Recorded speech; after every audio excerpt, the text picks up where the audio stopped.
Adam Sos here for Rebel News. Welcome to the Daily Roundup. Today I am joined by my co-host, Sheila Gunreed. Sheila, how are you doing?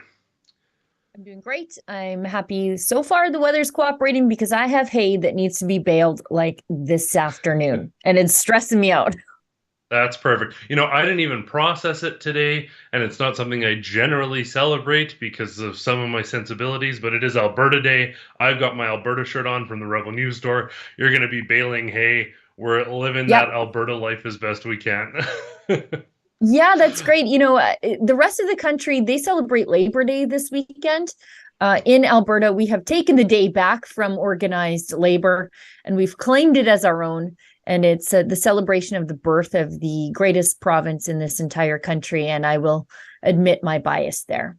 Yeah, part of Confederation since September 1st, 1905, to the chagrin of some, to the rejoicement of much of the country, as we've been footing a good part of the bill for some time now. But hey, enough of that. This is a show for everyone in the country, wherever you are watching from. Before we get, we're both biased, sorry. Before we get into some of the stories of the day, though, I want to get through some of the nuts and bolts here. If you are watching us, you're probably watching us on Rumble, Odyssey, YouTube, Getter. I just want to encourage you guys, we can't always, especially during certain seasons, whether it be like pandemics or whatever it may be, we're not allowed to say everything we want to say on every platform, even if it's responsible journalism that's well researched. So we're encouraging you to switch over to some of the platforms that don't restrict free speech, platforms that simply allow people, within reason, obviously, to share their perspectives. Rumble is a great place to do that. The other nice thing with Rumble is you can actually support the work we're doing, chip in a couple bucks, keep the lights on, but we also get to interact with you that way. It's called a Rumble rant. We can have a bit of a conversation, so that is one really fun way to engage on Rumble. Our viewership on Rumble's far surpassed YouTube now, so that is great to see. You can also support us by joining on locals.com. That way you get access to all of our regular content you'd see anywhere else, but also some special content only available if you actually join there. One thing I want to ask folks to do today, if you don't mind, is whether you're on Twitter or whether you're accessing this directly, take out your phone. You can pull it out right now. Go to our Twitter and retweet, share this live stream everywhere. We want as many people as possible to see the other side of the story. So please consider doing that. And finally, before we get into the nuts and bolts, I met an incredible Cuban family when I was at the Science Center the other day. They say they watch every Friday when we're on. So I just wanted to say hi. Thanks for watching.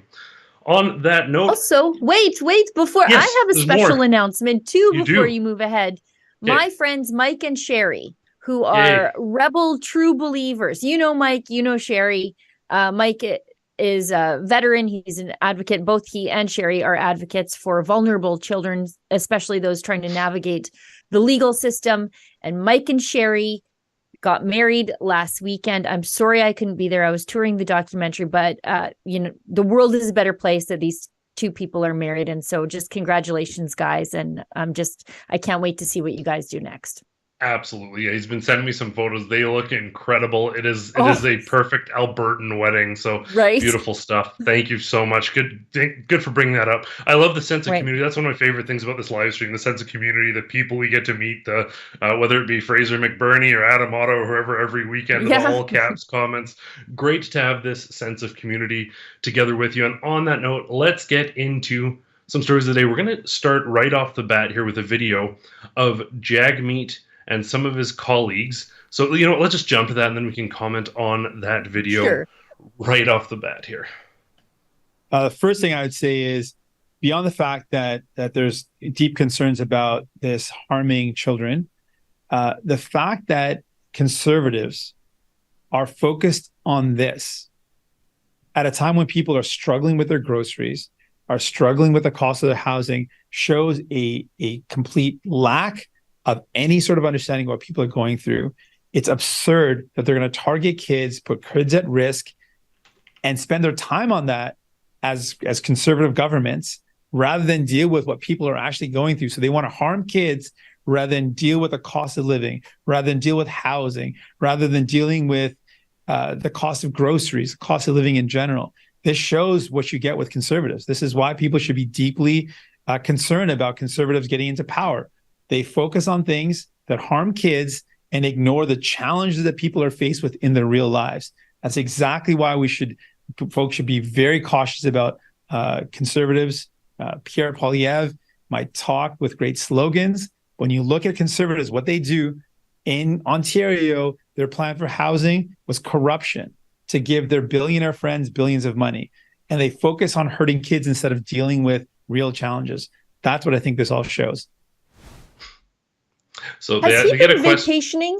Has he been vacationing on another planet? Like how does he even say these things? First of all, he's propping up the government that's making everything infinitely more expensive. Mr. I'm in favor of carbon taxes.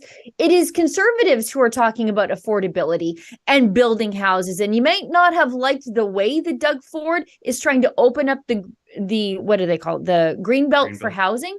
But he's swapped land there. So he opened up some for housing and then he put more land back in on the other side because unfettered migration is driving up the cost of housing in this country. Nobody's talking about it. Danielle Smith in Alberta has paused the gas tax to make things more expensive. Conservatives can walk, talk, chew gum, make life more affordable, and defend parents' rights all at once. Like this idea that you can't talk about the cost of living while simultaneously talk about parents' autonomy in their children's lives. It's bizarre, but it's pretty rich coming from this guy who's propping up the government that's making everything more expensive.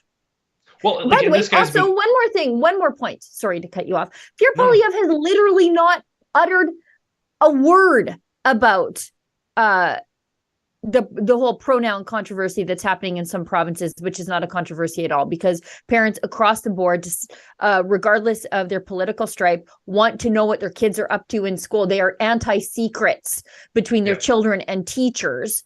But Pierre Poilievre, he hasn't even uttered a word about this. So yet Jagmeet Singh is standing up there attacking Pierre Poilievre and saying, this is what you get when you elect conservatives. Pierre Poilievre hasn't even mentioned it at all.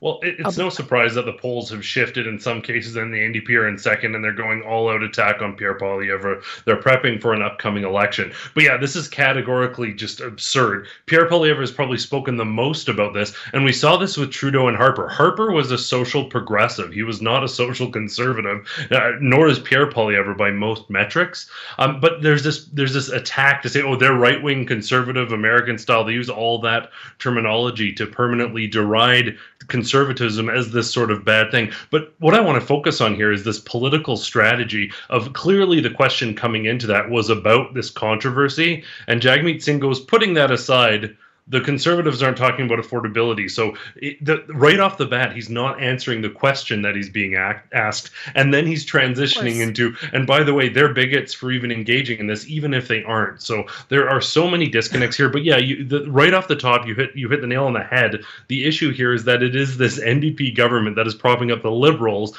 that have made life unaffordable categorically. And so for him to say that Conservatives aren't talking about this, well, they are, but you're ramping up the Liberals. You're propping them up. You're making everything that they do possible. I find it wild that there are people out there who, now that they're starting to sour on Justin Trudeau, which they've been drinking rotten milk for 7.5 years, but now they're suddenly souring. They're like, oh, you know what, the NDP, the people who've done nothing but prop this guy up, that's where I'm going to cast my vote now. Vote for some green hippy-dippy, whatever else you want to do, but don't vote for this institution together. And I call it an institution, Justin Trudeau and Jagmeet Singh combined, that are tearing this country apart. It's unreal that people are buying this. I don't think most people are, but such a disconnect from reality. It's so reminiscent of the Harper days where they tried to make him seem out. I remember, and it was so offensive, but the Harper is Hitler stuff everywhere for a social, progressive, moderate guy who's focused on economics. That's what we're seeing here all over again. Of course, Jagmeet Singh, thankfully,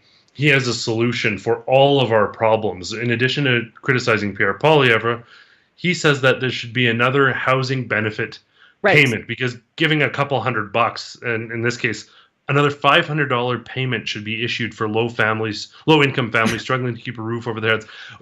One more grocery trip? Sure, I get that. At that moment, $500 can help. But the problem is it's government spending like this. It's these Band-Aids that are driving up inflation and making it so that more families are going from middle class to lower class. More families are struggling to get by. The one-time $500 payment may be a Band-Aid, but it isn't a solution. And it's these types of policies that are creating this scenario.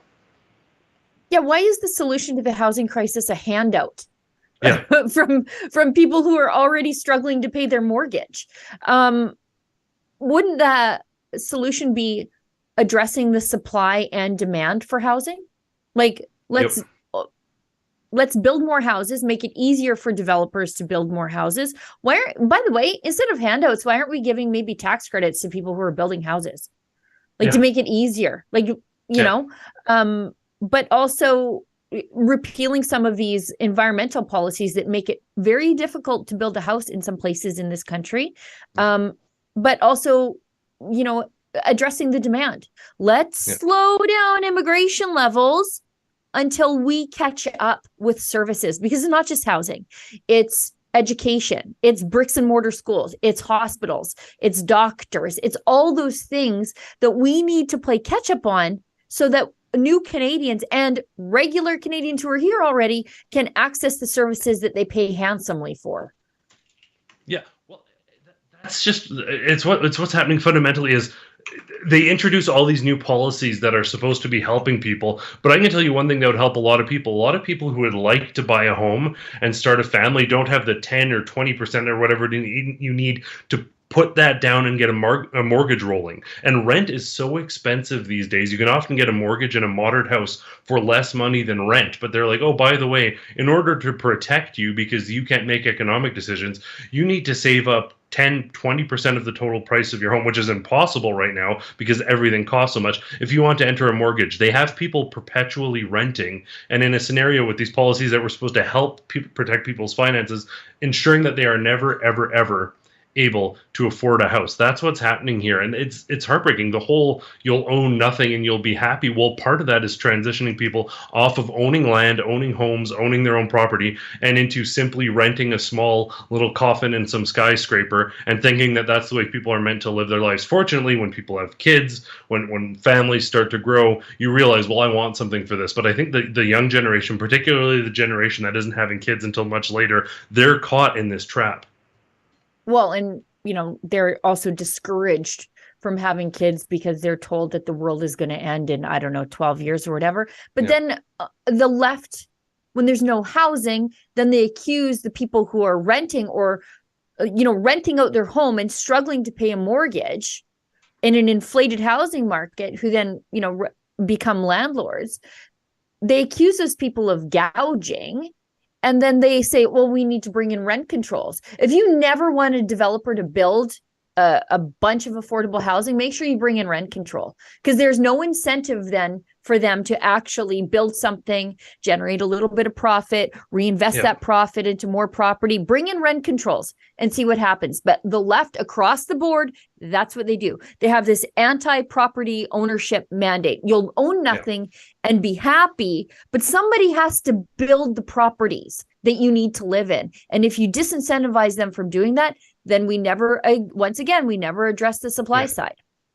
And we're going to talk about this later, but a good sort of analogous would be, they're like, oh, we want companies to build these natural gas plants that we're going to fire up very rarely, only when we need them. So we want a private company to invest and create that, but we're only going to let them use that massive investment when we decide that it's appropriate and that we want to turn that on. So there's a disconnect there.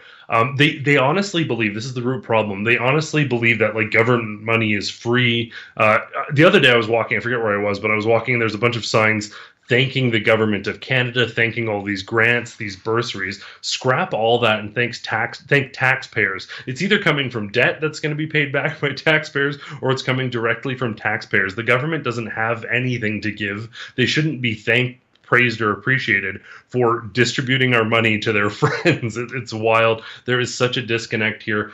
Speaking of other misuses of resources, and in this case, police allocation, we're going to play a really quick clip here from Family Guy. So if your family are in the room and you don't necessarily like that, maybe look away for a couple seconds. Then we're going to get into our next story.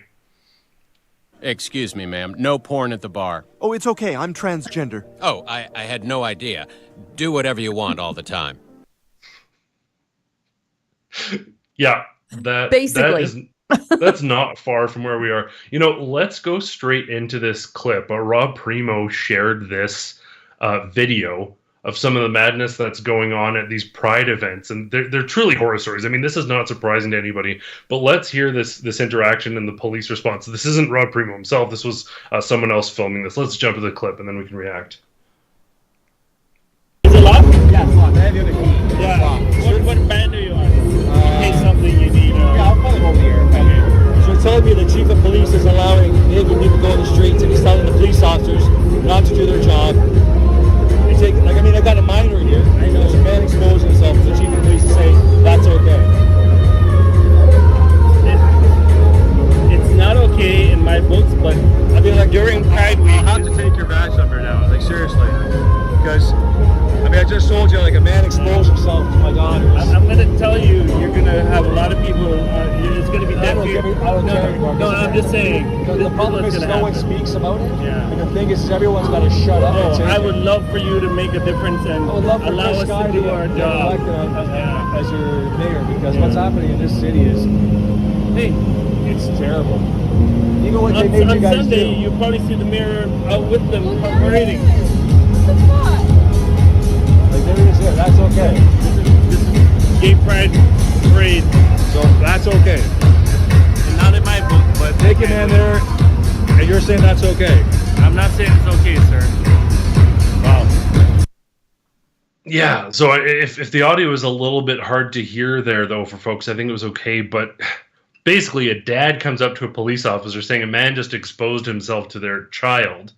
And then the police are like, well, it's not okay. And I agree that it's not okay. But kind of during Pride, it's fine. They can break the law during Pride. That the Family Guy skit off the top was not off base at all. And this is absolutely shocking. But why is there this free pass standard at the same time that we have a ban on having a peaceful protest outside of a drag library? You can't have a sign opposing that. There's distances, there's limitations. You can't pray too close to an abortion clinic or have a sign. But you can, because it's Pride Week, because that is some sort of sacred expression as opposed to prayer and protest within society, you can expose yourself to children, and that's completely fine because it is Pride Week. I'd love to see the internal communications from police on basically look the other way when grown men are exposing themselves to children. It's wild. Let's file for those. Yeah, we will. Yeah, we will.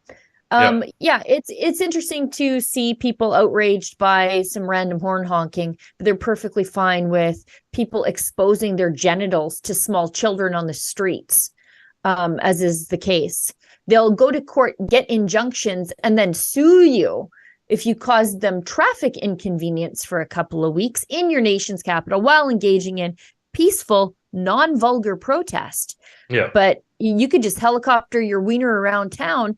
But as long as it happens during Pride Week, it's okay. Or Pride Month, Pride season, whatever whatever 3 months, 90 days of our lives have been co-opted by this nonsense. Yeah, in what world is this okay in any other context? And it's wild. Like there's these crazy double standards, and it's weird how progressives embrace them. If I were to walk down the street bottomless in chaps any day of the week, I'd probably be arrested. If I tried to go to camp on some nice park and set up a nice little campsite, they would haul me out and arrest me. But apparently, if you're, depending on which community you're from, where you fit, the rules apply sort of subjectively.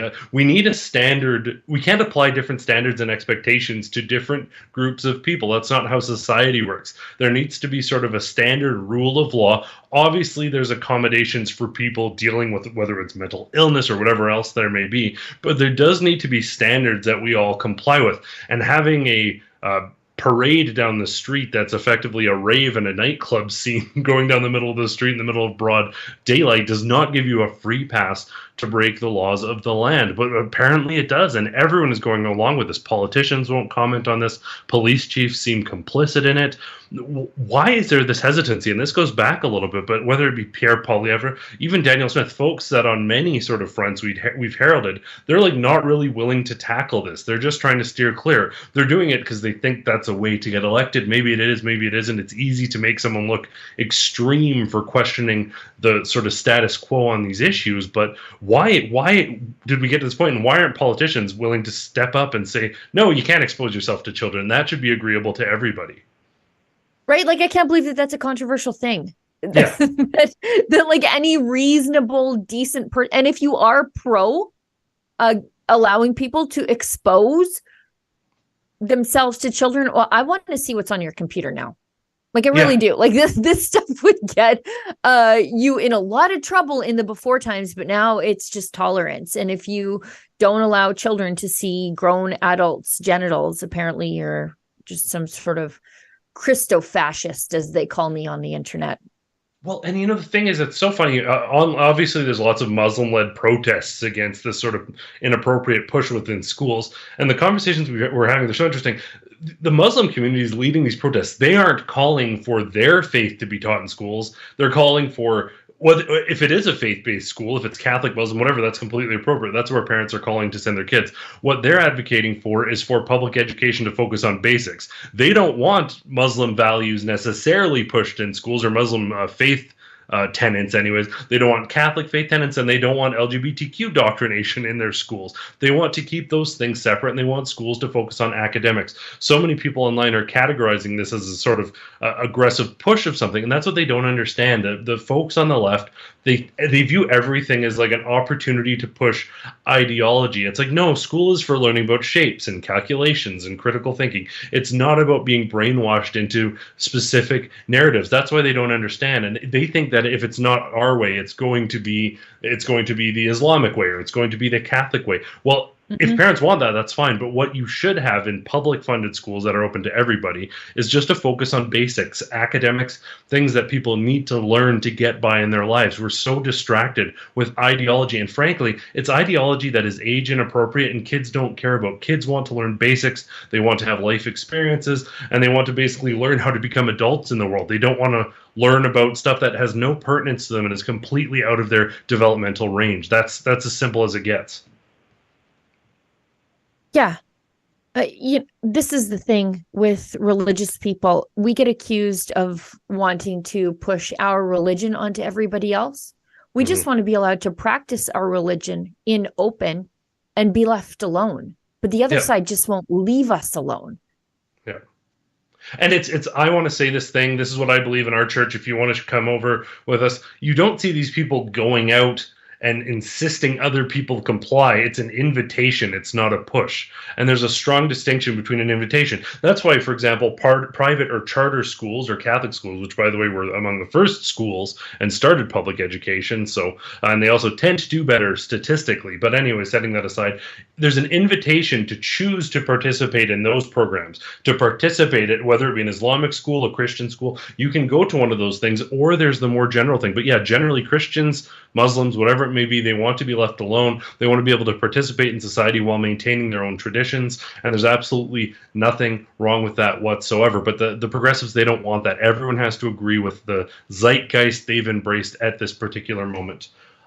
On that note, diversity means agreeing with each other on absolutely everything. Exactly. Yeah. Diversity it. is homogeneity. Yeah. Wild. Yeah, it's fun. It's funny. For all their talk of a cultural mosaic, conservatives want that to a greater extent. They want everyone working together with shared values, the same sort of vision, but maintaining that cultural identity. These folks talk about diversity, but what they're talking about is a blender, and they're the ones pressing the buttons. That's the gist of progressivism in this day and age. On that note, let's jump to a commercial break, and we'll come back. We're going to fly through some. We've got a lot of stories today. Yeah. Do you want to start feeling like your pre-COVID self again? You're not alone. The wellness company's Spike Support Formula is an all-natural supplement to help people do just that. It was created by cardiologist Peter McCullough and his expert team of doctors to help the people experiencing effects from COVID and the you-know-what. Go to twccanada.health/rebel today. Justin Trudeau's new censorship law, Bill C-18, it's a shakedown and a desperate attempt to keep the mainstream media afloat. Many have already lost their ability to access our Facebook and Instagram pages. The blackout will soon affect every user in Canada. We've partnered with Private Internet Access, a VPN provider dedicated to safeguarding digital privacy. For just $2 a month, you can maintain your access to our content across all your devices at piavpn.com/rebelnews.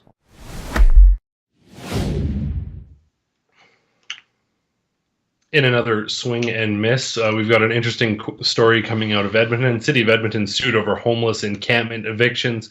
We can get to the article here a little bit, but the gist of it is that the Coalition for Justice and Human Rights filed a lawsuit effectively alleging that evicting homeless people from encampments violates their human rights. Now, the reason I say that this is a swing and a miss, I completely understand the concern over homeless people having what little things they have and having that taken away. I get the concerns for frostbite in winter, all that sort of stuff. But why this is a swing and a miss is because it assumes that that's the best we can do for these folks. It takes a situation that we never apply to anyone we love or care about, family members, anyone on those sort of within our inner circles by any metric. We wouldn't talk about them like this at all. We talk about doing better for them, securing housing for them, providing opportunities. If there are mental health issues at play, helping on those issues. This organization that is allegedly for human rights is suing in order to keep people effectively living in tent cities and encampments. This is the modern progressive plague. We didn't used to see these tent cities. Obviously, if you went down to LA or something, you'd be like, oh, wow, I didn't know this existed in the world. Other places in the world that have mass poverty, we see these things. But they're now coming to Canada, and progressives are now suing to keep them in place. The crux of this is some sort of misguided concern for these people. But is this really the best we're hoping for other human beings? it's terrible. We're denying their human dignity. We're denying their decency. We're denying the sort of responsibility we have as human beings for other human beings, and taking legal action to keep them encamped. Yeah, I'm curious to know how many homeless people these activists have actually taken into their own homes. Yeah. You know, like if they're sleeping rough, go get them. Go get them instead of suing the city to, I don't know, keep them in this squalor. What the heck is wrong with these people? They don't need someone to help them stay in squalor. This is exactly the same as supervised injection sites. These people don't need someone to help them stay in human misery. A lot of people who are homeless are drug addicted. So let's pull out a little bit and let's look at the macro issue. Okay, we need a way to, frankly, force these people into drug treatment. Because there's a reason why they're not staying in homeless shelters. And a lot of them can't stay in homeless shelters because they won't let you do your drugs in a homeless shelter. And then let's pull out a little bit further. A lot of the people who are on drugs are self-medicating because they are mentally ill. And when we opened up the mental hospitals a few decades ago, we said, go. These places are inhumane. Instead of making the places that they were a little bit more humane and conducive to human development, we just flung the doors open and created, I don't know, about 3 generations of homeless people now. Why don't we deal with the mental health crisis? Exactly. Unfortunately, some people do have to be confined to a facility for life. But if the facility is more humane, isn't that better than mentally ill people sleeping rough on the streets and then poisoning themselves with drugs? Instead of fixing the problem we had with mental hospitals, we just said, okay, off you go. And now look what we've got. But nobody is willing to do that. Just nobody is willing to do it. Well, I won't say nobody's willing to do it. Alberta is making steps in the right direction. There's a Timothy Chalamet film. I think it's called like Beautiful Boy or something. I forget the name of the film, but there's a line where they say, "What's your problem?" And he's like, "Oh, I'm an addict." And he's like, "No, that's how you've been treating your problem. What's your problem? That's what we need to do." And Sheila, I want to ask you, how many social conservatives have you heard complain about the investments into addiction recovery and the opening and investment, like lots of money being spent on addiction centers and treatment centers? How many conservatives have you heard complain, fiscal conservatives, about those investments? I was just going to say, social conservatives are cheering for it. Civil libertarians are cheering for it, at least the sensical ones. The Canadian Civil Liberties Association, I think, has gone back to the dark side after a moment of being on the right side of history, advocating for peaceful protest during the convoy. They've gone back to where they came from now. But social conservatives, fiscal conservatives, we are all cheering for this. We say this is a step in the right direction because we acknowledge the human worth of people, that these are, image bearers of the divine, created in the image of God, and children of God, and we should treat them as such. But we're not complaining. It's the other side saying we need to enable these people right into the grave, whatever their problem is, whether it's drug addiction, mental illness, or drug addiction that's exacerbated by mental illness and homelessness. They just say, let's enable these people to live in the worst possible fashion that they possibly can. And then you kept going back with that macro zoom out. Well, we can zoom out even more. Look at some of the circumstances that are creating this beyond mental health, beyond whatever it may be. Back to the stories we started talking about, affordability. The people who are doing everything right, who have university educations, are trying to find a solid job, can barely afford to get an entry-level condo these days. There's that meme of first-time home buyers looking for a starter, and it is an encampment that they're looking in. That is the reality that has led to this situation. So if there are people who are on the fringes, who are struggling, and they're like, well, there's no hope to get out of this, there's no opportunities, there's no place to get better. That is the fundamental issue facing so many people today in this country. That's what needs to be addressed. The sense of hopelessness is absolutely brutal. But you did say that so many folks, whether it be conservatives, are pointed in the right direction. Alberta's certainly setting a good example. And Danielle Smith recently tweeted that she believes the best days for Edmonton are ahead, but first we must get serious about ensuring our streets are safe, especially in the downtown core. An interesting read there, certainly, but it is so great to see politicians, and we're going to talk about her interactions with Guilbeault and the federal government soon, but actually not backing down, tweeting this. There was a protest in Calgary yesterday or the day before about pro sort of safe injection sites and pro harm reduction, as they quote unquote call it.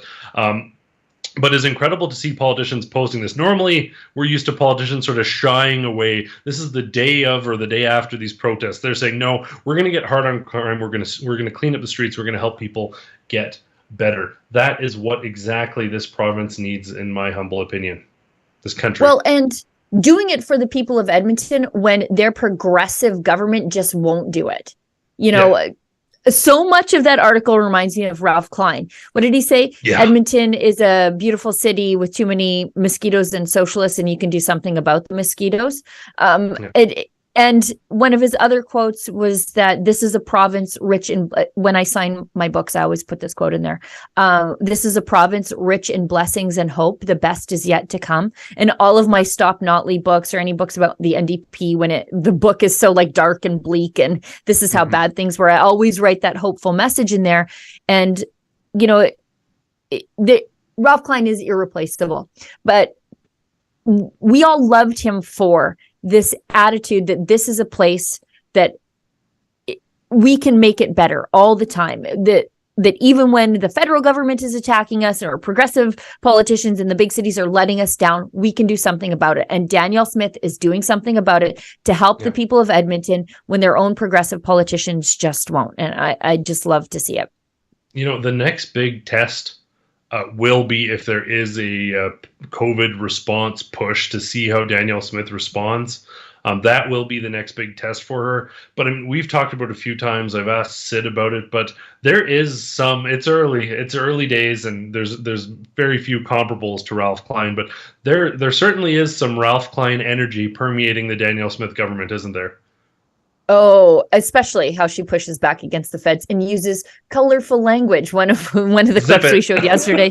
We showed that one yesterday when she said "zip it," and what else did she say? We'll play it again. Yeah. He could stuff a sock in it or something, and I'm like, and I said yesterday, it's let's just go to this. So we showed it yesterday, but it's so Ralph Klein in just the regular normal people language she uses to talk about the feds, because this is how we all talk about them. And we don't have to use parliamentary language at all times. And she doesn't. And I think it was Drea yesterday. I'm like, the more she fights with the feds, the more beautiful and younger she looks to me. Like, it's just it's just rolling back the hands of time. I just love it. Anyways, let's show this clip. If you didn't see it yesterday, super fun. If you don't live in Alberta, my condolences. I have a good relationship with many of the federal ministers, and I'm really hopeful as we put our table together that we're going to come to some constructive approach so that we can reach carbon neutrality by 2050. But I have to say, I'm constantly dismayed that Environment Minister Stephen Guilbeault continues to take shots against our province as we're trying to begin this collaborative process. He should be coming to the table in good faith, and he should zip it, quite frankly, because he's not helping. When he starts talking about emissions caps, when he starts putting forward aggressive emissions reduction targets that are unachievable by 2035, I have to react to that. And I'm hoping that his colleagues will rein him in. The targets being put forward by Environment Minister Stephen Guilbeault are arbitrary, not based on data, not based on science, seem to be plucked out of thin air, and unachievable, as well as being unconstitutional. And that's what we're pushing back against. If we can get oriented around 2050, we'll find a lot of common ground. So, I was speaking to the minister's office, and clearly you're saying that your gripe here is specifically with the minister, not the government as a whole. But they're saying, the government of Canada, the government of Alberta, they have agreed to terms of a working group to develop a clean economy in Alberta, and that you're really just posturing here. And if you really wanted to work with the government, you'd, stop the posturing and get down to work on this.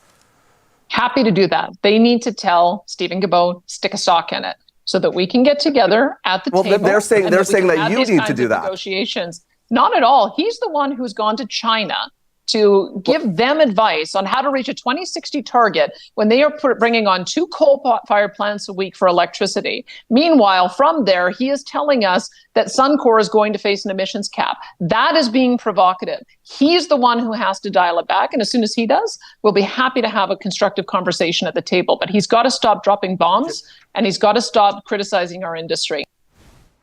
It's wild to see how much pushback there is from a journalist who doesn't do any journalism. I'd love to see those people. Oh, by the way, that. yeah. And it's as soon as he said says that, you should put a sock in it. Yeah. And I was like, no, you should put a sock in it, buddy. Let her talk. By the way, did you see what our team did there when they sourced the video? Did you see in the top corner? It didn't say CBC, it's a state broadcaster right in the top corner. Like, nicely done, fellas. Good job. That's awesome. That's great. Yeah. When Danielle Smith, when she's kind of mad, is the best. And I said this during the leadership. I think when we were doing a live stream during the actual leadership for the UCP, those debates, like some of her answers were kind of mad, but when they got her going or when she was mad about something, she was like really good. And we're seeing this now. It's like the federal liberals should be going out of their way to be like, yes, thank you for agreeing to 2050, because when you make Danielle Smith mad, that's when she's at her best. When she's kind of calm and docile and everything's okay, when she's not impassioned about something, she can be take it or leave it. But when she's on an issue, people seem to gravitate towards it. And I mean, definitely that is the type of stuff I'm looking forward to more. Put a sock in it comments for Stephen Guilbeault. That's great. On that note, let's do a commercial and we're going to come back and talk about everyone's favorite topic, green technology. I am doing something today that I have never tried before. Listen up. I'm looking for collaborators in a new and exciting initiative. As you most likely know, YouTube a long time ago demonetized Rebel News, and we are 100% viewer funded. Now, while our supporters are fantastic at helping us cover legal campaigns and special reporting missions, unfortunately, the reality is our day-to-day operational expenses often exceed our income stream. Which is crazy if you think about it, because my videos across all platforms attract hundreds of thousands of views and sometimes even millions. So I want to share that reach with the right partners. If you have a product or business and want to enter a win-win relationship with me, please go to rebelnews.com/ads and fill in the form to let me know. I won't be accepting anyone. I need to believe in your business or product so I can sell it proudly for you. And for successful applicants, I will guarantee a minimum view count, meaning even if your ad is published on the less popular reports, we'll keep promoting your business or product until it gets the agreed minimum eyeball. So again, if you have a cool company or product that either wants to take advantage of my reach or want to support my work through advertising in a way that you can write it off as a tax deduction, or both, head over to rebelnews.com/ads and hopefully we can join forces soon. Another thing I wanted to mention on that front, let's say you have a big event coming up in Alberta and you want to promote it, which we're going to have something coming very soon that you're going to be excited about. Can't talk about it yet, but we can also help promote those events. Go to that URL. If there's anything you want to promote, do consider advertising with us. It's incredible the way we can work with people. We don't take those government handouts. We trust and rely that our viewers will keep us. And one of the ways we can keep us going, and one of the ways we do that is through supporting events and supporting local businesses that we really believe in. So consider advertising with us, whatever it is you do. On that note, let's transition into this story. You know, you and I, we're very freedom oriented. We like people being able to make free choices and do what they want. So if someone wants to go all solar, renewable, net reduce, good for them. That's fine. I'm completely okay with that. What I wanted to talk about here with this next article, there's a whole article about an Airdrie family entering a net zero life here. And they talk about it. They go through all the technology. This is clearly just like a borderline environmental propaganda. But they talk about not wanting their house to be left behind when everything goes net zero in 2035. Let's say I want to get solar panels because I want to bring my costs down and the technology is starting to get there. That's a perfectly sensible thing for a person to do. If you're off grid and you have trouble getting access, that all makes sense. But this is just an agendaed push to be like, you need to reduce your impact to nothing. And you look at the people pushing it who are jet setting all over the world. We've talked about this ad nauseum, but this is not a news story. But it is a news story because the government wants it to be. Right. And this is not something that normal people could do. No. When I say normal people, I mean people who, like me, are averse to government handouts. So they say Also, by the way, that is, a couple decade old house that you see in any older neighborhood in Alberta, that sort of split level bungalow. But man, are they making that place look ugly? Like digging up the front yard, putting in geothermal. I can't wait till the neighbors complain about the solar panels leaching into their gardens. They say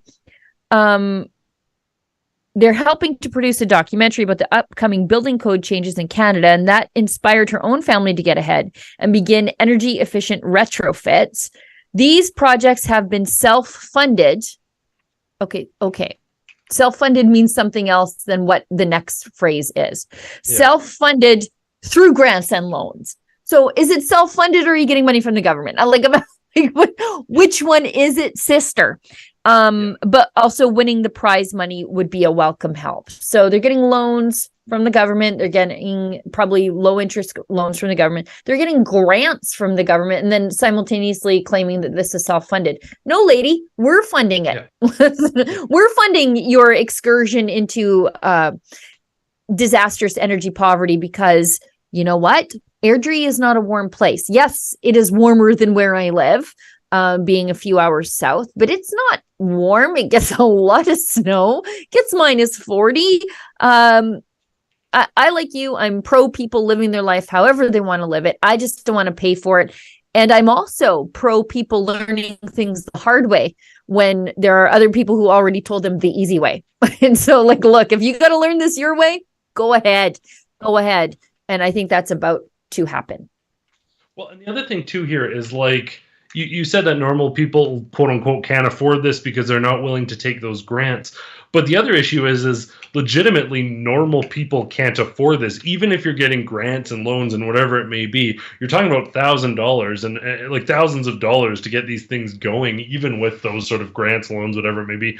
And lots of people are just struggling to get by month to month right now, and more people under this conservative or this liberal government rather are struggling to get by. So this is certainly a luxury that most people can't afford, even with all of that. But it's the fact that this is being pushed. I don't care. It's kind of a puff piece. Sometimes places do that, but it's part of an agenda. All the temperatures being read, stories about going net zero so your house isn't left behind. Your house is going to suddenly lose value when a government policy comes in. What are they going to do? Seize your houses? Probably. I wouldn't be surprised. But or they'll force you to do the work. Yeah, exactly. So anyways, that is what it is. On the other side, the opposite side of this, there is some sensible governance coming out of Alberta, and this is nice. It's nice to see provinces in the black. Strong and prudent fiscal management continues to steer Alberta's economy in the right direction. The province's surplus for 2023-2024 is now projected to be higher than first estimated at $2.4 billion. Our UCP government will continue to pay down debt, which is great because for folks who don't know, we're paying a lot of money on interest, and every time you pay down a chunk of that debt, you're actually saving money. For folks who understand basic economics, that'll be pretty straightforward. For liberals, I'll send you a 101 so you can understand that a little bit better. Saving for the future, that's great. We know that there was the big heritage fund and all that sort of stuff set aside. So having more money from natural resources going into those types of things for the future is great. And to ensure that Albertans have access to world-class social programs. Folks out there don't always realize this, but part of the reason that Calgary is often considered a cultural hub, despite what you might think, is because of these private industries, private investments, lots of money coming in from these energy resources. So when you go to the ballet or that art gallery or whatever it may be that you like to do, even if it seems at odds or very far away from oil, oil paid for it in one way or another, energy paid for it in this province. So much of what you enjoy, even the roads, public buildings, whatever, it comes from these industries. Great to see a government that's actually paying off some of those debts and working in the right direction. What's it like to have a government with a couple years in the black, Sheila? It's going to take a long time for the UCP to undo the damage of the progressive conservative government before them, but also the NDP, who just ballooned the debt here in Alberta. We used to have a law, and we will have under Ralph Klein, because we were debt free under Ralph Klein. He held up that sign that said paid in full. Yeah. And it was illegal to debt spend in Alberta. And then the PCs repealed that after Ralph Klein was gone, and that caused catastrophic damage because it allowed the NDP to spend out of control. And now Danielle Smith is trying to undo that damage and bring us, again, very Ralph Klein-y of her. And I hope she never quits. Right now, under the province's fiscal framework, they're required to put at least half of any budgetary surplus back into debt repayment. But there's another thing. It's the Taxpayer Protection Act in Alberta. So not only do the province is required to put half of any budgetary surplus back onto the debt to pay it down. They've mandated themselves to that. They've tied their own hands so that they can't spend, because they understand the nature of government is to spend and spend and grow. But the Taxpayer Protection Act requires our government, because for those people who, again, my condolences if you're living in another province, but we don't have a provincial sales tax here. And we likely never will, because our province has mandated itself to go to referendum before they institute a sales tax. And earlier in the year, the UCP promised to expand that Taxpayer Protection Act so that they would also have to do the same thing before they raised personal or business taxes in this province. So they basically tied their hands and said, if we do this, we have to get the consent of the people, knowing full well the people are going to be against tax hikes, which means that they've basically mandated themselves to cut government wherever they can so that they never end up in that place. So again, sorry about everybody else, but things are right coming here in Alberta for once. Things are coming up Millhouse. Really quickly, going to get through a couple stories here. We talked about this already, but here's just another tweet that is put out with the great black and white photo. This almost looks like a graphic we would do. I wonder where they're getting it. But Danielle Smith says, Ottawa must respect the needs of Albertans and all Canadians who need affordable and reliable electricity. Our province will chart a responsible path forward based upon technology and innovation to get us to carbon neutrality by 2050. It's time for the Liberal government to put common sense ahead of extreme ideology. Just love still calling out, putting them on blast, putting that picture up there.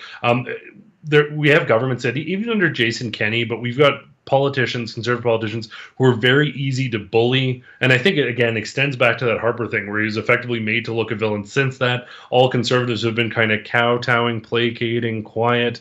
Let's just not ruffle things and hopefully people come to their common senses. And we're seeing politicians now saying no. And I love this. Just don't test our resolve. Don't Ottawa my Alberta.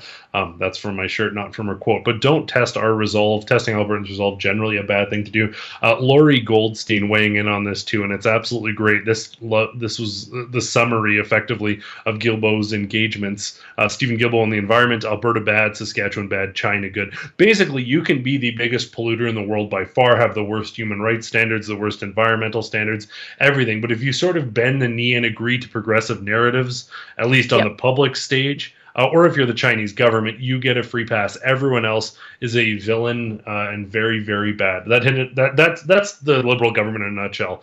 China good, everyone else that dares question them bad, correct? 100%. That takes us to Laurie's next tweet. Yeah. Coal was Canada's top export category by value to China in the first 6 months of 2022, continuing its dramatic growth from Q1 as an export category to China. So I can't use the coal in my province that just crumbles out of the ground everywhere because there's so much of it. We have 800 years of the cleanest burning coal on the planet here under our feet in Alberta, and we can't use it, but we could send it to China where they can burn it for thermogenic electricity production. And they will do it without the emission standards that we have here in Alberta. And that's perfectly fine for this government because climate change. The issue is they don't want... It's probably coming from elsewhere, the stuff they're selling to China. They don't want it coming from here specifically. It's okay if it comes from anywhere else. It's just they don't want those uppity Western provinces talking back. So, but yeah, this is rich. This government selling the most coal to the greatest producer, contributing in a meaningful way. Not just that, but also hauling it over the ocean instead of just doing it locally. Unbelievable, but more glaring hypocrisy. One other thing that I wanted to touch on here before we jump to our last ad break. This tweet from Melissa Mbarkey. She's commenting on an article. We won't even like dignify the article, but it touches on a sentiment. And she talks about sort of the First Nations or Indigenous communities' work within the energy sector, within oil industries. I'll just read it here quickly. She talks about how the article says, pretending Indigenous people are the face of the fossil fuel industry. She has worked in the industry since 2007. I'll read, I am not unwitting or stupid. I support an industry that helped me leave poverty, a poverty-stricken community. The work I've done included reclamation. I've been part of teams that restored land back to its original state. The work I'm doing now is coming up with solutions to reduce emissions, addressing climate change, something I'm quite proud of because this isn't, quote unquote, from the article, contrary to my people's responsibility. Assuming that I don't follow my traditional ways is ignorant and clouded by one's bias. Then I'm talking about the authors there. The authors are doing what they claim the industry is, marginalizing poverty-stricken communities and people. They're essentially telling other Indigenous people communities what industry to work in or invest in because they know best. White savior complex much. That's my own added note. These authors are rallying their colleagues, friends, neighbors, and Canadians to bully Indigenous people who work in this sector. If you don't, you are becoming a passive proponent of a profound past and present wrong. They're creating a situation where we're going to continually be harassed. Needs to be called out. Absolutely. The energy sector is a massive employer. I believe the largest employer of First Nations people, particularly single largest employer. Yeah. I just pulled up some data and I flipped it to the kids in the studio. I say kids because they're half my age.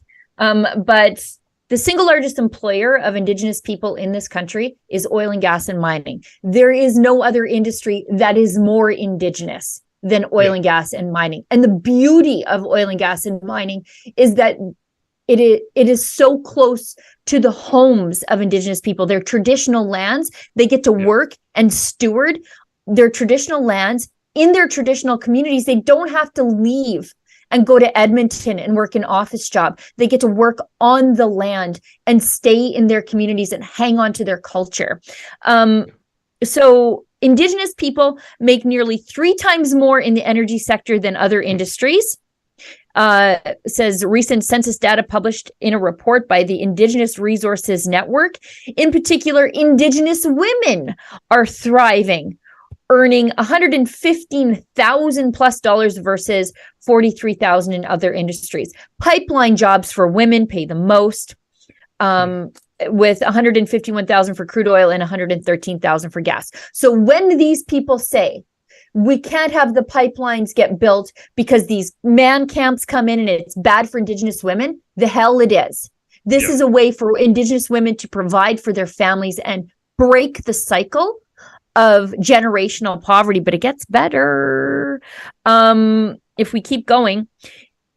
And then this goes to my point that this is a very Indigenous industry. Indigenous workers represent 3.9% of Canada's workforce, but they make up 6.9% of the energy sector. They're disproportionately reflected in the energy sector. And again, that's because these resource projects are where they live. So the jobs are in their community. It's beautiful. Also, Indigenous workers in the energy sector make 2.2% more in weekly wages than the average Canadian oil and gas workers in 2021. So if you are Indigenous in the oil and gas sector, you actually, by statistics, make more than the white workers. Why would anybody who cares about Indigenous people attack the oil and gas industry? It's their industry. This isn't because of like affirmative action type stuff or whatever either. It's they know the communities, they're qualified, they're advancing, they're getting the best jobs. I've interviewed and spoken with and connected with so many women within the First Nations communities who are working in these industries and excelling. And that's the problem. That's why they're under attack. The entire Aboriginal industry is based on the narrative that these people can't do anything for themselves and they need the government to step in and save them. And when you have First Nations communities, whether it's individuals like Melissa or chiefs who pull their entire bands out of poverty by getting involved in industry, whether it's commercial developments or energy, and in most cases it is energy, they hate that because those folks are declining the narrative that they are victims and they're affirming themselves as agents in their own lives, and they are killing it. They're doing so well. So for folks out there, if you're progressive, break your narrative about what you think First Nations people are And if you're First Nations people out there, keep killing it. You guys are absolutely doing so good despite the narratives. This is incredible stuff, powerful stuff, and it's great to see. Look at those statistics Sheila provided. The facts speak for themselves. I, for one, am looking forward to the days when these communities are going to look back at how it used to be under this, and we're going to talk about this Marxist style. You know what?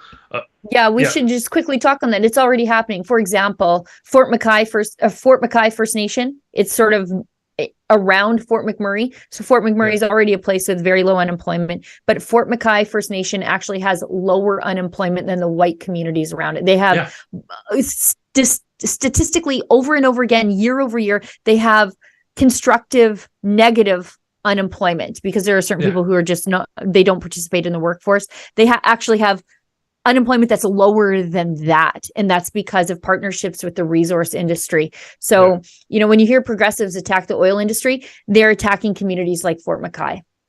And then you look at a place like Tutina with Chief Roy Whitney, who's been incredible. We've had the opportunity to interview him. Of course, they couldn't get funding for a minor roof project, and we were very fortunate that our donors helped us at repairthechurch.com replace the roof, do some work there. But since that time, they have come a long way. Not only the Grey Resort Casino there, Resort and Casino, Grey Eagle rather, Resort and Casino, they've hosted UCP events. They've hosted a bunch of events that we've attended. I stayed there a few weeks ago. We were in town for rugby, and I was like, and it was when the rodeo was in town.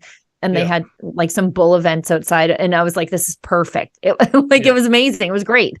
Yeah, and then not far from there, there's a Costco with a massive development they're putting in. They're investing. They're growing their own communities. They're taking care of themselves. So it's incredible to see these communities sort of. The government isn't going to do it for them. You can look at world history. When the government says they're going to fix your problems, whether it's homeless encampments, whether it's in addictions, or whether it's many of the situations First Nations communities are facing, the government will not fix it. I, for one, am looking forward to First Nations communities rejecting the government on fresh water and coming up with their own solutions. That, I think, is the next step. They should be securing international partners and saying, you can't do it, we're going to do it ourselves. That I think will be the sort of nail in the coffin of this narrative that these are helpless people who can't do it for themselves.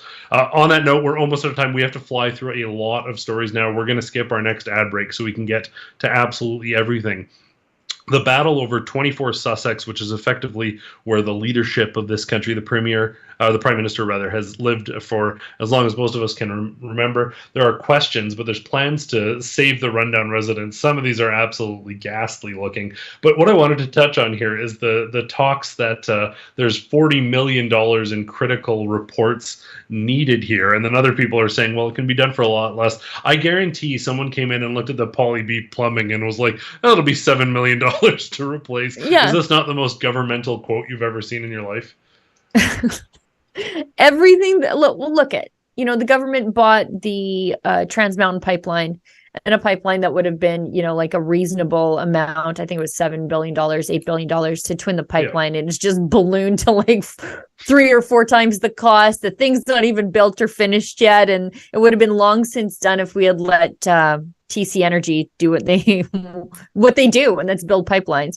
And it's the same thing with all of this stuff. Once the government gets involved, it's like all of a sudden you've got contractors who are like coming to put in a light switch. Should be like $100, $200 job, because of course you got to pay the contractor or whatever. But then it's like $1 gazillion. Like it's like $9 million, and we're putting in solar panels. Like it's just the dumbest thing. Of course, this is how it is. I don't honestly. There is some historic value in the Prime Minister's residence, but I'm also not all that nostalgic. No. If it falls in on itself.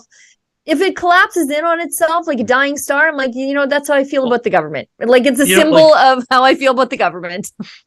Parts of Buckingham Palace are like borderline underwater, but they basically sealed them off. It would actually, if they handed Buckingham Palace over and got rid of the royal family, and just had the government take it over, to basically get it up to code would cost way more than getting the royal than the cost of the royal family to preserve. So there's something there. Let's jump to this. I just want to jump to this Pierre Poilievre clip of him replying to this renovation and a new home for the Prime Minister, which is funny because Trudeau's borderline on the way out. And he's like, maybe I want to do some renovations. Pierre Poilievre looking to be the next person. He's like, we don't need this. Like, just stop. Every prime minister has been fine. There's been issues in that place forever. Of course, Trudeau's like, I need a $40 million.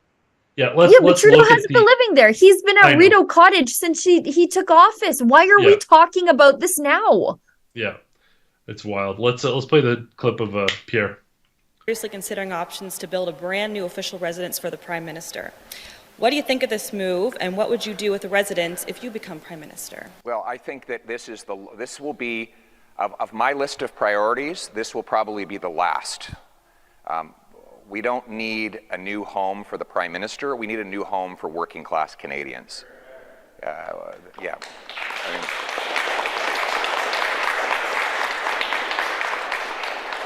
Prime Minister has had one mansion where his food is cooked, another mansion where he lives, a third mansion on a lake, and that wasn't enough for him, so he built a second lakefront mansion with our money at Harrington Lake. He's been so focused on building mansions for himself that he's forgotten to get homes built for hardworking Canadians. My focus is on housing Canadians, not housing the Prime Minister. Thank you. I love when that question's being asked how annoyed he looks. Like he looks... Well, and look at the podium. Bring home lower prices. Yeah. Like it's Jagmeet just said they didn't home talk affordability. About this. Yeah, like the whole press conference is about affordability, home affordability for normal Canadians who feel like the dream of owning property is quickly slipping through their grasp. And they're like, what will you do to upgrade the Prime Minister's mansion? Like, what the heck? Yeah, and I love that this has been the key driving force of Pierre Poilievre's message lately. And then Jagmeet's like, Pierre's not talking about this. Why isn't he talking about this? He's the thing he's not talking about. That's what he's really focused on. This thing that he is talking about, he hasn't talked about it at all. Completely disconnected. By the way, speaking of everything coming up, Milhouse.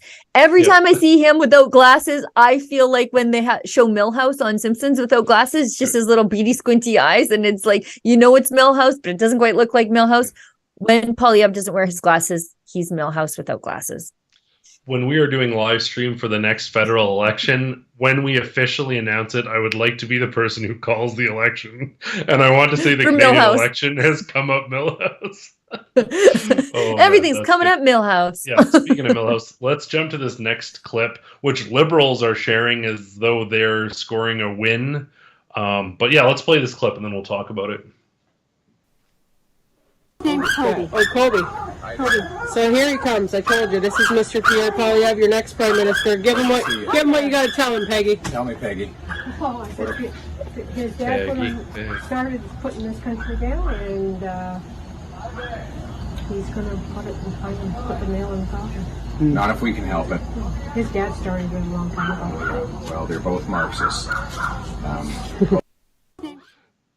Yeah, so they're saying you don't know what Marxism is. Yeah, actually we do. And it's incredible. Off the top of this stream, I talked about the Cuban family that I met. I was out at the Science Center and they were talking to me. And everyone who's lived through this, it doesn't matter if you're a pastor from Poland or a family that escaped from Cuba, people who have lived through Marxism in other places in the world, people you should probably listen to, entitled liberals who've never left the country and don't know much about world history, the people who have lived through it, if you don't learn from history, you're bound to repeat it. So maybe listen to them. And they're saying everything that they saw growing up, everything their grandparents warned them about, everything they've lived through communism and Marxism is starting to happen here under Justin Trudeau. So you don't have a gotcha moment where, Pierre Poilievre called them Marxists or participated in a video where they were called Marxists. Their behavior is trending in that direction. Everybody sees it. And if you don't, you're just not paying attention.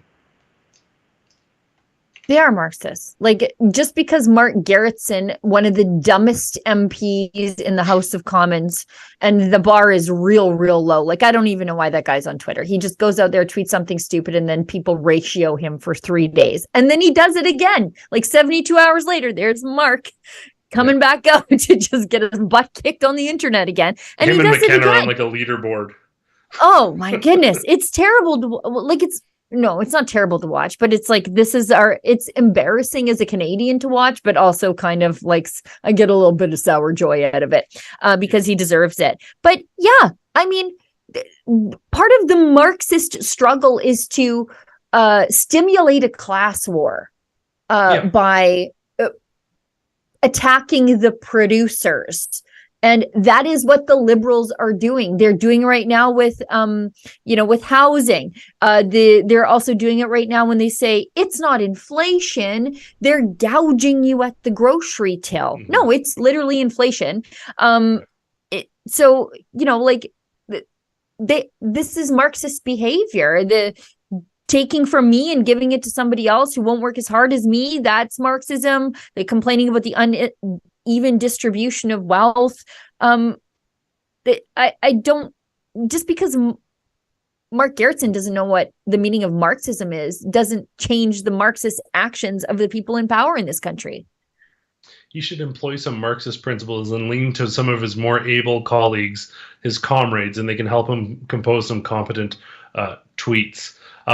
In other news, the Canadian government names interim commissioner after months-long vacancy. I think it's been 6 or 9 months or something absurd like that. And I'm not surprised. An election is likely pending, and we have the prime minister with the most ethics violations. Or, you know what, let's just not have an ethics commissioner. Yeah, I was going to say, what does it matter? And what does it matter? Because Trudeau, he's got so many ethics convictions against him that they are giving the ethics reports against him Roman numerals. I'm not exaggerating. That's what they're doing. And it's always a slap on the wrist, maybe a $300 fine. The man is independently wealthy before he went into politics. He's got a $1 million car inheritance from his dad, from a wealthy family, and you're slapping him with a $300 fine.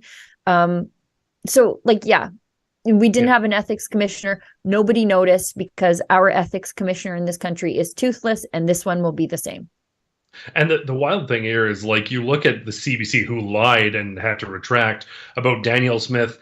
None of what they said was true, except for the fact she called Tyler Shandro, the then justice minister, once, seeing if there was any legal capacity. She said she was gonna inquire about this when I asked her several times leading up to the election. And then once elected, she effectively made the call she said she was going to make, and they said, no, we absolutely can't do that. It would be wrong. And she's like, okay, well, I guess that would be an overstep, and I'm not going to do it. That was the entirety of the thing. That was the big technicality that they called this ethics breach. There was more coverage of that non-story and more lying about that non-story than there was about all of the serious ethics violations and the fact that they didn't have an ethics commissioner on the federal level. The media is such a problem in this country. They need to hold politicians accountable. And you see it, the bark back on, they're saying you need to put a sock in your mouth to Danielle Smith. They would never, ever say that to an NDP or Liberal politician. It's completely one-sided. But hey, that's the way things go in this country. Our final story of the day, and this is the most perfect government story, and Sheila, I don't know if you had a chance to check this out yet, but 120 employees are no longer with the Canadian Revenue Agency after inappropriately claiming CERB. So you actually have agents from the Canada Revenue Agency, 120 of them, claiming, despite working there and being the people who should be the most aware of this. I was like, these are the people who administered CERB. Yeah. The people who administered CERB, 120. This isn't like one guy or like 7 people. There's 120 people working for the Canada Revenue Agency. It's wild, and I'm sure they hired more during this. Absolutely unreal to see. I saw a tweet or an article the other day that it was something like the public sector growth was like 3 times that of the private sector during COVID. So they just ballooned government, and that's when you have things like this. This is a Fibonacci sequence of everything that I hate about the government. Like, it's just so perfect. It's like the golden ratio of just how awful government is. That the people who administer this massive wealth transfer program were caught inappropriately claiming benefits from the massive wealth transfer program that they are overpaid to administer. It's just... perfect. It's an Orbos. Yeah, exactly. It's a self-consuming snake. It's in progressivism. It's in Marxist politics.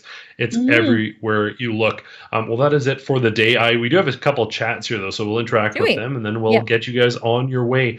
So Memory Hole gives $10. Thank you very much. I'm not taking affordability advice from the dude whose suits cost more than the average Canadian family's monthly take-home pay. Yep. Do you think Jagmeet would go away if we crowdfund him another Rolex? Oh, I don't think he needs our money. I don't think we can crowdfund for that guy, but I don't know. Maybe wasn't his wife hustling for free baby stuff too? Do you remember that? Yeah, She was yeah. like, they got in a little bit of trouble because she was, I think, and I'm trying to remember, but I don't pay very close attention to her actually. Yeah. And like things that happen on Instagram and Canadian women who fancy themselves to be Instagram influencers. I can think of nothing more boring. Yeah. But I think she got in a little bit of trouble because she was posting about a crib or something, and they had given her the crib. And then that was like, your husband is leader of a major federal party, wants to be the prime minister. And an MP, there are ethics things involved here that you just can't like take stuff for free. Yeah. So yeah, like even in their riches, they still are trying to get stuff for free, which makes them actually, what's that again? Marxists. Yeah. Yeah, the private jet photos, whatever it may be. There's no lack of that. Next comment, right on the money, and it's certainly a sentiment that we can share. $5 from Salty Duke. I'm cautious about lifting up Smith and Poilievre as our conservative saviors. They both still have taken a stance. They both haven't taken a stance on key issues. Less fangirling, more holding them to account. I want to just point out, so when Jason Kenney was running for the leadership, it was like, okay, good. He's saying the right things. He's doing some good things. Let's report on that. And I'd say that probably, I don't know if there's a journalist in the country that held Jason Kenney more accountable than I did and asked him more tough questions and roasted him, and in many ways contributed. So many of the national scandals came from questions I asked that he then didn't follow up on. We talk about this all the time. There's no political favoritism here. We do good Danielle, we do bad Danielle. So if there's issues that they're good on, we're going to be good. Today on stream, while you're watching, we said they haven't taken stances on many key critical issues. I said it yesterday also. There's polling data that shows that Alberta parents want our government, and that's how I can confidently say it is all across all political values that Alberta parents want the provincial government. There is a strong appetite for them to make a parental permission policy when it comes to social transitioning the children at school, because right now there is none of that. Although our friends in Saskatchewan, good job, Scott Moe, they're doing that there. So I want to see Danielle Smith do that. I'm going to do everything that I can to push her in that direction. Heck, we might even start a campaign. But, like we can, as you said, with all conservative politicians, we will be the ones holding them to the strongest account. And we can do it with the most sincerity because it comes from a place of defending conservative values and not just wanting to win because we like the Liberals. Yeah. And one of the challenges there, too, I've gotten a lot of flack, don't get me wrong, and I've gotten yelled at and degraded outside of sort of, maybe not so much under the UCP, but under the Conservatives under Jason Kenney, when we were being critical of them, Conservative supporters would say, why aren't you being quiet and just supporting them because we need to beat the other guys? No, that's not our job. We're not CBC Conservative. We don't prop up our guys. We stand for journalism and principles. And if politicians are aligning with those principles and doing a good job, we can say good job. We don't have to consistently berate and deride them because on other things they're not right. So you can say good job on this. This is good progress. On another story, it needs improvement. But we're not pumping anyone's tires. We're saying this is good. This is bad. We're not following politicians. We're saying this is what our viewers want. This is what people are interested in. These are the fundamental principles we adhere to. And if you stay within these tracks, you're going to get fair coverage. And if you go outside of the tracks, guess what? You're also going to get fair coverage. Now, that coverage might be favorable or unfavorable, depending on which side of those tracks you're on. That's our job as journalists. Yeah, I did good Doug Ford, bad Doug Ford yesterday. I did, where he was like funding the DEI nonsense that is going to definitely attack him in the next election. I'm like, why are you doing that? That's crazy. But also when he like smacked down the media when they're like, what are you doing building houses in the green belt? And he's like, look, we can have unfettered migration or we can have the green belt. You choose.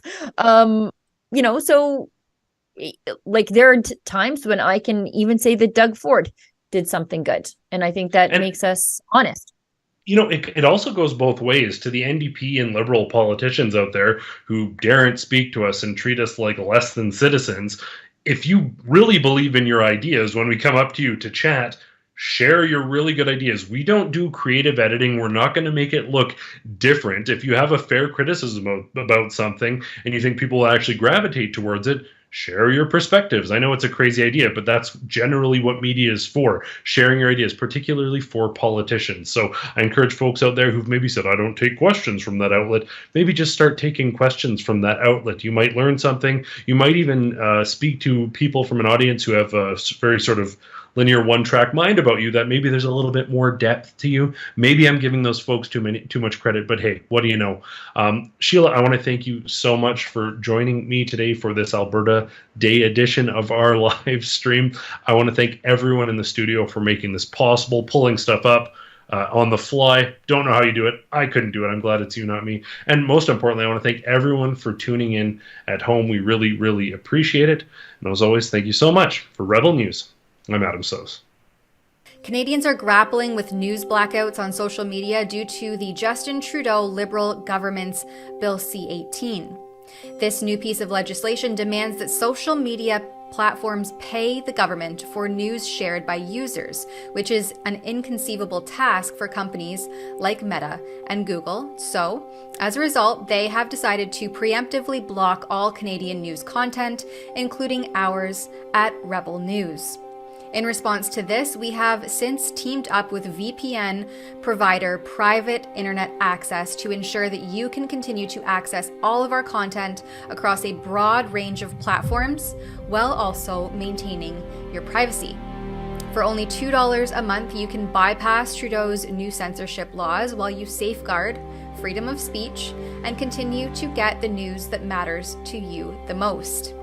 Visit piavpn.com/rebelnews to take advantage of the 84% discount and 4 months free.